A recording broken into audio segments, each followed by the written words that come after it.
the whistleblower. I'm sick and tired of the secrets and the lies. It is the secret symbol of... Known for his wild expressions, fearless physical comedy, and classics like Liar, Liar and Bruce Almighty, Jim Carrey became a legend whose style nobody could copy. But behind all that electric energy was a much darker truth he stayed quiet about for years. Now, at 63, he's finally revealing the 6 actors he could never forgive.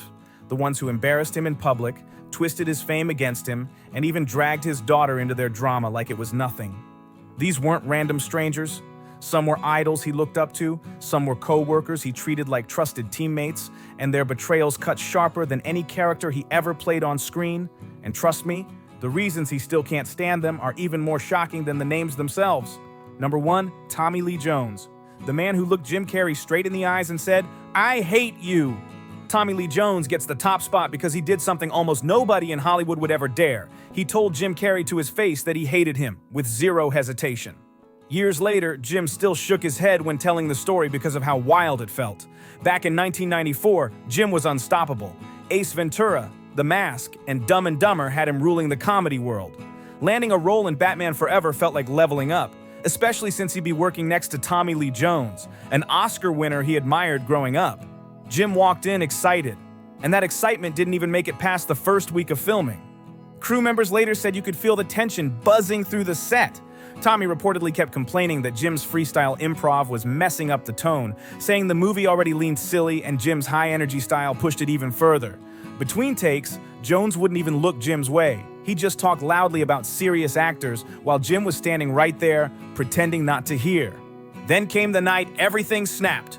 Jim spotted Tommy Lee Jones having dinner at a small restaurant near the Warner Brothers lot and walked over expecting a chill moment, maybe even a handshake. But Jim said Tommy's whole face changed, like the color drained out.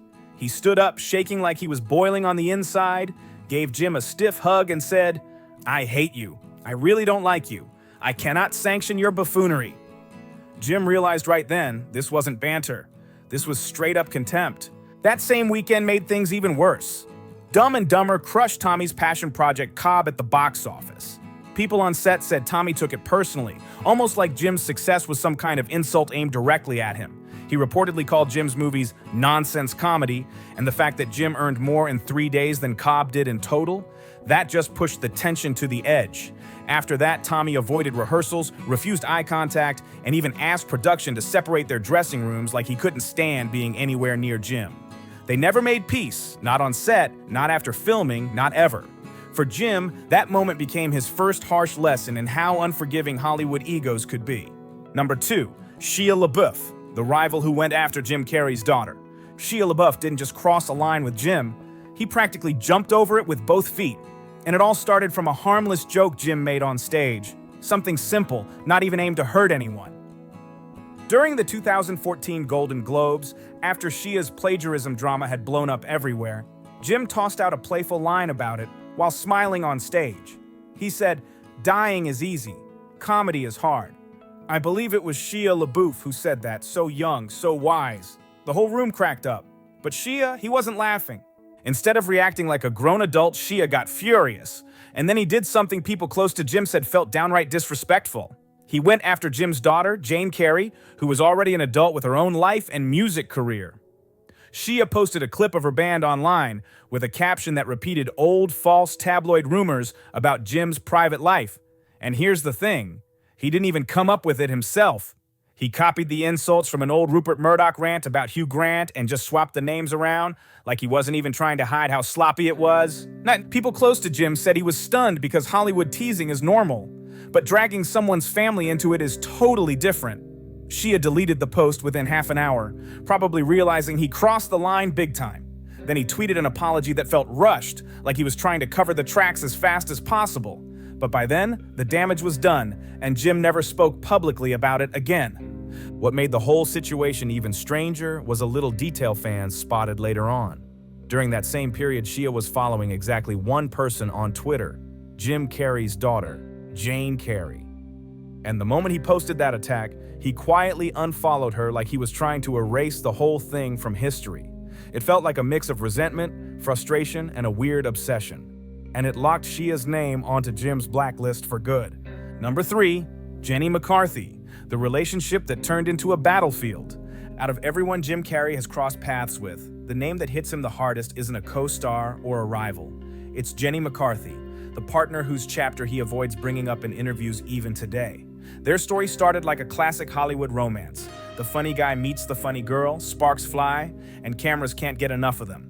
But insiders say the turning point came shockingly early, way before the public saw any cracks.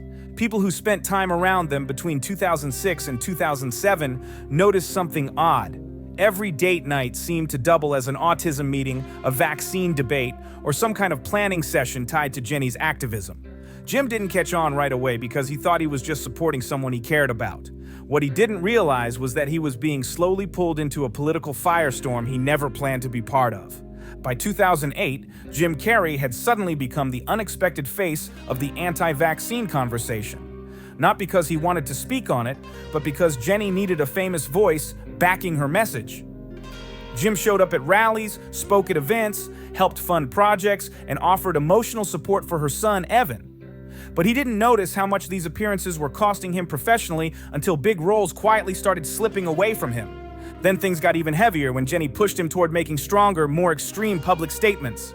Jim hesitated, but Jenny didn't. Insiders said she scolded him in private for holding back and reminded him how many families were relying on his voice.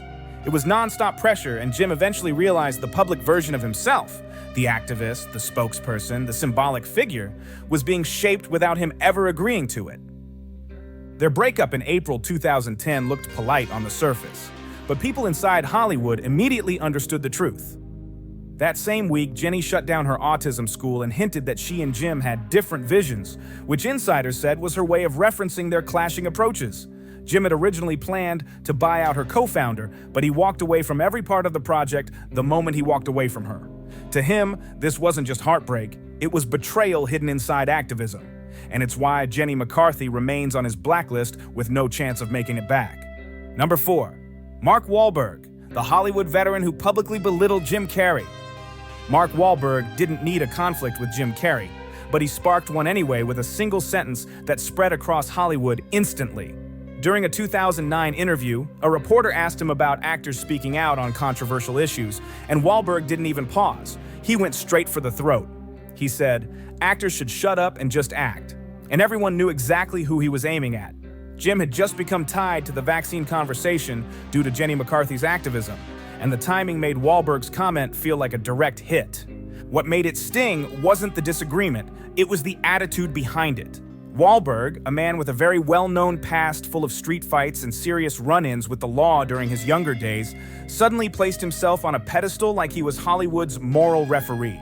Jim didn't clap back publicly, not because he agreed with the comment, but because he couldn't believe the hypocrisy. Wahlberg had built his early career on playing rebellious roles and leaning into shock value, then suddenly acted like stepping outside the lines was unacceptable for anyone else.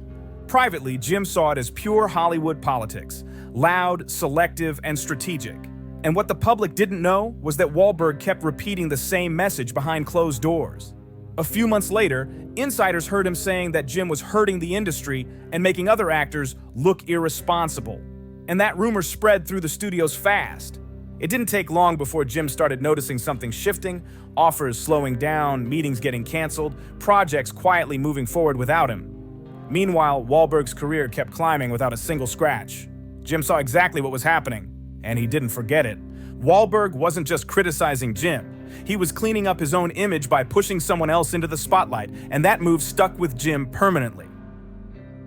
Number 5. The Kardashians, the fame empire. Jim Carrey refused to applaud. Jim Carrey never had a personal fight with the Kardashians, but they still earned a spot on his blacklist without ever saying a word to him. And the wild part?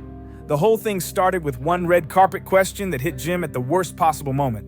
It happened in 2017 at a Harper's Bazaar event celebrating so-called icons. A reporter rushed up, excited to get a comment from him, and asked a simple question: "What brings you here tonight?" Jim delivered a response that made the interviewer freeze on the spot. He said, "I don't believe in icons. That's the lowest aiming possibility we could come up with." People watching the clip thought he was joking. Nope, he meant every word. Just a few feet away, the Kardashians were posing as the main headliners of the night. And to Jim, this was exactly the type of celebrity culture that didn't sit right with him. The kind where fame wasn't built on talent, but on branding, influence, and a carefully polished image. Seeing them treated as the evening's icons was the last straw for him. People at the event said Jim looked genuinely bothered watching crowds swarm the Kardashians while ignoring artists who had built real careers from scratch. At one point, he muttered something about feeling like he was living in The Truman Show for real, then walked off before the cameras even wrapped up. And that moment wasn't a one-time reaction. In a Vanity Fair interview a year later, Jim doubled down, saying the whole Kardashian phenomenon wasn't healthy for anyone. To him, they represented a Hollywood that had traded soul for flash. And that was enough for him to close the door on that entire world forever. Number 6. Will Smith. The moment that made Jim Carrey lose faith in Hollywood. Will Smith wasn't on Jim Carrey's blacklist for years, not even close. He earned his place in a single night, a night the whole world watched live. And what stunned Jim wasn't just Will's action, it was Hollywood's reaction right after. The Oscars are supposed to be the industry's big moment, the night when everyone shows their best selves. Instead, Jim felt like he got proof that the system he'd worked in for 4 decades had completely lost its backbone. When Will Smith walked on stage and slapped Chris Rock, Jim wasn't shocked by the actual slap. He said people crack under pressure sometimes, and it happens. What truly shook him was what came next, a standing ovation. Jim later said in an interview with clear disappointment in his voice, "I was sickened. It was the clearest indication we're not the cool club anymore." What disgusted him wasn't Will alone. It was the performative morality, the fake unity, the obsession with image instead of accountability. And what finally pushed him over the edge was hearing people defend the situation. Backstage, one crew member told reporters he overheard an actress saying he was protecting his wife, like it was some legendary moment. The next morning, Jim hit the industry with a statement that made headlines everywhere. He said, "If it were me, I'd have sued him for $200 million. That video's gonna be there forever." He wasn't being dramatic. He was pointing out the double standard. A regular person would have been escorted out instantly, but a powerful celebrity? They got a trophy and applause. From that night on, Jim's opinion was locked in.